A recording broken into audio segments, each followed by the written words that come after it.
Welcome to the Foundry by Forge College. We are picking up right where we left off, having just wrapped up our advanced testing flows on our decentralized app. Take a look at this. It's a flat smartphone wireframe folding out into a 3D cardboard floor plan. Imagine you are designing a real home. Before you pour thousands of dollars of concrete, you might walk through a life-size cardboard mock-up like this just to get a feel for the space. In Web3 development, that cardboard house is your low-fidelity prototype. It is a rough, interactive sketch of your app's core screens and buttons, built without any of the final visual polish. If you skip the cardboard walkthrough and move straight to building high-fidelity designs, or worse, writing actual code, you risk discovering later that your foundation is entirely wrong. Moving digital walls is expensive. Moving digital cardboard is cheap. That brings us to holistic design evaluation. This is a systematic method to walk through your prototype and find the biggest structural disasters before you commit to those final designs. A beautifully painted front door provides zero value if it opens directly into a broom closet.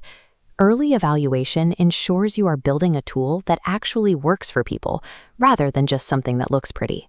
So how do we inspect this digital house? We start with the building code check. In user interface design, we call this the heuristic sweep. Just as a real-world inspector checks that every room has a light switch, our sweep looks for basic logic, like making sure users always know exactly what the app is doing, or that they can easily undo a mistake. Watch what happens on this screen.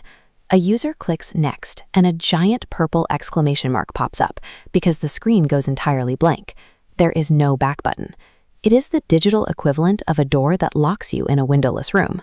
Once the building passes code, you bring in the buyers. We call this the family test. Across the various learning programs we run here at Forge College, we spend a lot of time talking about user empathy. That empathy is the foundation of our next step, persona-driven walkthroughs. A persona walkthrough means testing your app from the perspective of vastly different users. You might run through a core task, like connecting a crypto wallet, acting as a complete crypto novice, and then run the exact same task pretending to be a decentralized finance expert. Your goal here is to document exactly where a user pauses, where they get confused, or abandon the app entirely. The heuristic sweep catches universal technical flaws, while the personas catch human friction points. Combine them, and you get a complete map of the cracks in your prototype. Now you have a new problem. You just generated a massive, overwhelming list of broken things, and you have a tight deadline to fix them. You need to triage. Think of this as contractor's math. You do not want to waste time picking out cabinet hardware while the roof is currently caving in. Look at the whiteboard. We calculate a final score by multiplying severity by frequency, dividing by estimated cost. The top half in purple measures the pain. The bottom half in green is the effort. A massive priority score shoots straight to the top. Contrast that with a minor typo very deep in the settings menu. It might annoy your power users, but its low severity and low frequency push it straight to the bottom of the pile. This math is incredibly useful because it removes emotional bias and ends endless team debates.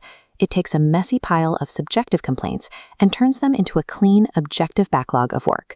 All of this inspection and math leads to one final document, the debug report. The debug report transforms that messy list of issues into a checklist of concrete design changes and clear time estimates for the top priority fixes. This report serves as an actionable bridge. It gives you the confidence to stop sketching rough drafts and start building the final high-fidelity mock-up of your app. Watch this cardboard architectural model smoothly transform into a polished, glowing blueprint. That is exactly what the debug report does for your Capstone project. Effective design relies on this systematic habit of finding flaws and deciding exactly which ones deserve your time first. To dive deeper into UI and UX design, Capstone projects, and a wide range of other Web3 topics, head over to forge.college and explore our educational resources.